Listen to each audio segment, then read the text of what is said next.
Welcome to another episode of the Canna Culture blog brought to you by TBC, where we like to take a good look, hard squint at a subject matter pertaining to cannabis and maybe kind of open the floor for conversation amongst other cannabis enthusiasts, influencers, and advocates out there in the internet verse. So, today's episode, we're discussing cannabis criminalization in the mainstream era. And while it seems abstract with the recent waves of legalization across the nation, we have to acknowledge what is happening on more local levels, right? We also have to hit the bar. Let's get into it. When we first came up with the subject matter and wanted to look into it, we found a few roadblocks. And it almost, and without a doubt, changed the scope of what we wanted to talk about. So we examined the idea that cannabis legalization would decrease, in theory, the amount of arrest rates in relation to cannabis possession or sales. You would think that if it was legal, you'd see less of that running through the court, because why would you criminalize something that you've also legalized? And at first, we would say, yeah, that did happen.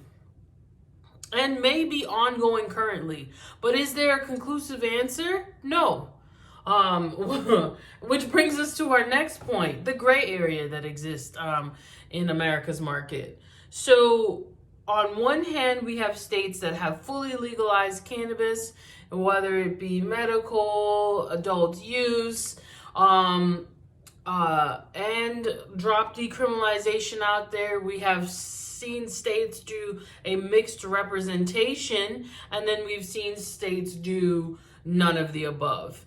And the mixed representation is the one we'd like to talk about, because that's a little frustrating as a cannabis consumer. So those are the markets that have either a medical industry but have not decriminalized cannabis, like possession, or with any statute of limitations at all. So it is still a criminal offense for the constituents, or they have they've decriminalized but don't have a market for their community to pursue. So and that is like a few abstract representatives for that area as well. Either way, none of it makes sense, because either you agree that your constituents needs cannabis and you want to ensure that they're not going to have any negative interactions with your police force in regards to that, or you don't want it. It's either a yes or no. It cannot be both, because basically what we're seeing is that you enjoy receiving the tax money from the regulated industry that your state may have, but you also enjoy getting those court fees from the criminalization efforts that you have not abolished or gotten rid of in your state. And the both can exist, not long term. So then we wanted to jump into data. Basically, it was like, this is what we're seeing with the news articles of big marijuana bust here, this group getting shut down there, stops in between states. Like, you see all of this on the news articles, but it's like, what on the back end is being collected data-wise? And thankfully, the ACLU had the same questions in mind. And in 2020, they released their report on this subject matter. Although their report, I would say, had a more focused approach And the title of that document is A Tale of Two Countries, Racially Targeted Arrest in the Era of Marijuana Reform. So that's obviously loaded and shouldn't be controversial, but a conversation piece nonetheless. But I found that if you remove the racial aspect and you looked at the information presented, it was very valuable, this document, and I would hope that current legislators are reviewing this extensive report in their effort to create legislation regarding cannabis, reform. So, and at a glance, they listed these few recommendations.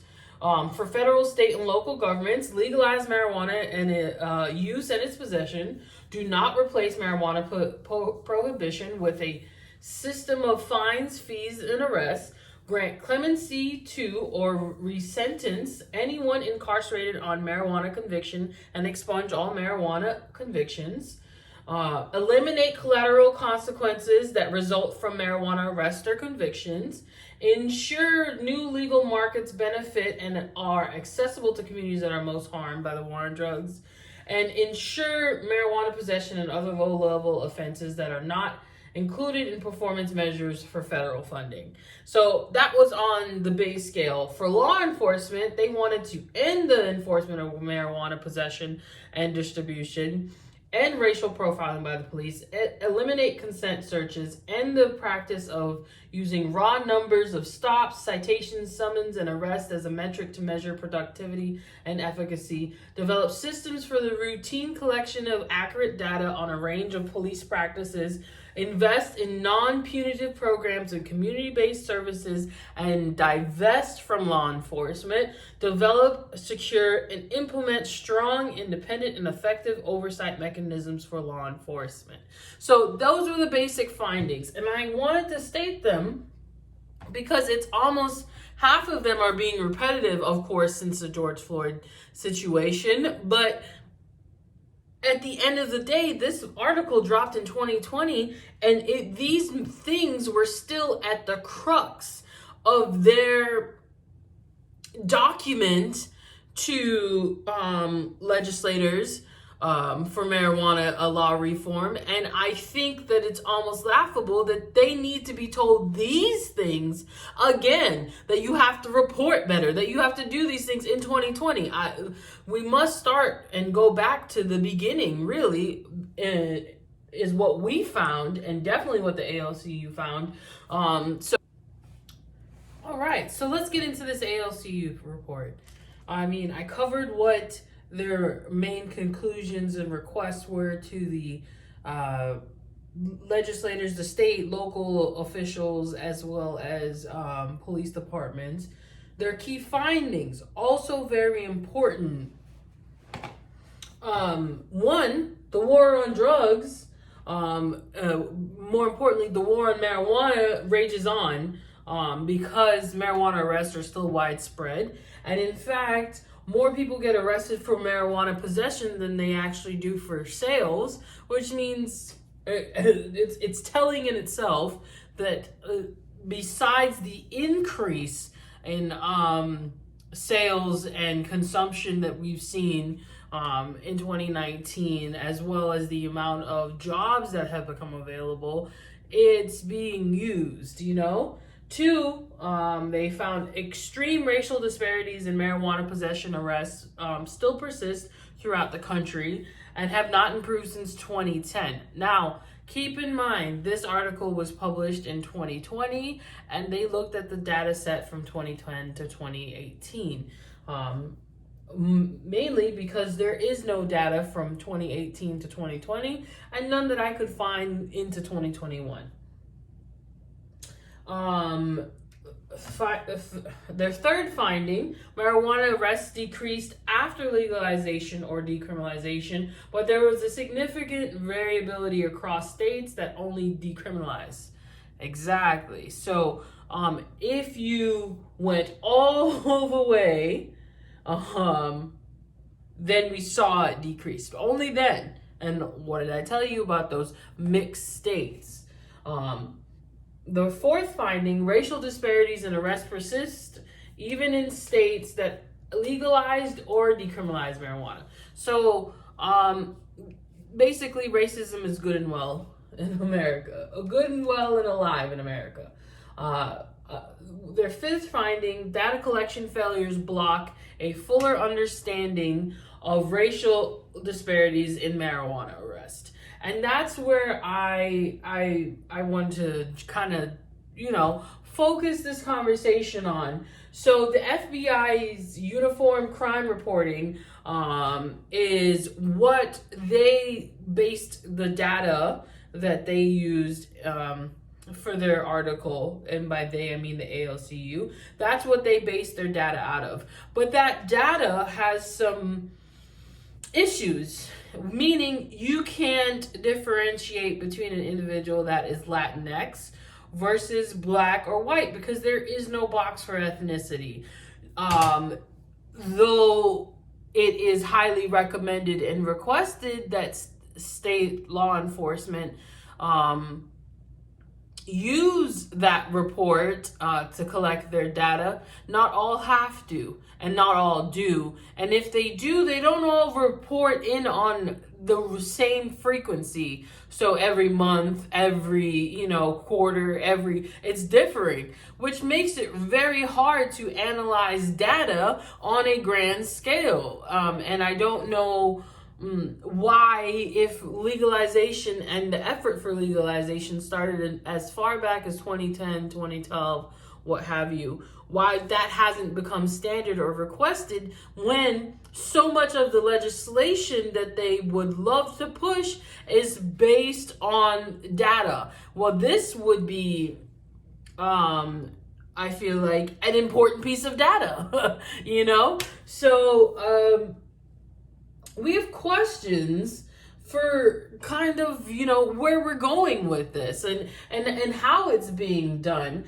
because at the end of the day, it's not benefiting the consumers fully. If I go from state to state talking about cannabis and I can't get my needs met in other states, or I may potentially be breaking the laws of this state because I've now fallen into a gray zone as opposed to the green zone I just left, So another more important thing we want to talk about in this situation or during this discussion is that legislative reform efforts have been made since this article was published.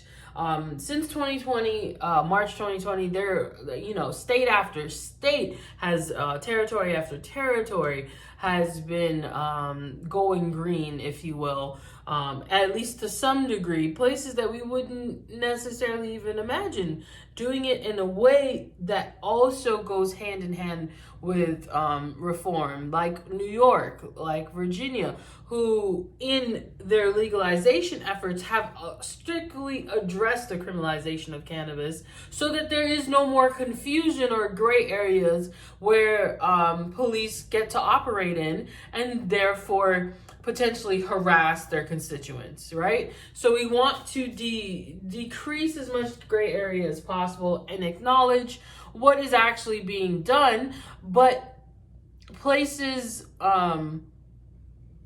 that are going forward may want, like New Jersey, may want to take a look at this ACLU document and their recommendations and do a bit of tweaking along the way. So closing questions for those out there who listen to this whole chat.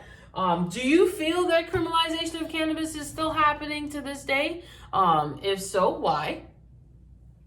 Is it a long-standing technique used to clear out the competition where before prohibition of a substance is lifted, they clear out all of the competitors so that the industry leaders can have a smooth transition in?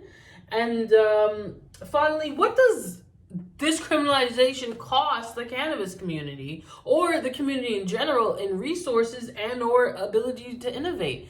What do you think about those things? Please drop it in the comments below. And as always, stay baked. Thank you.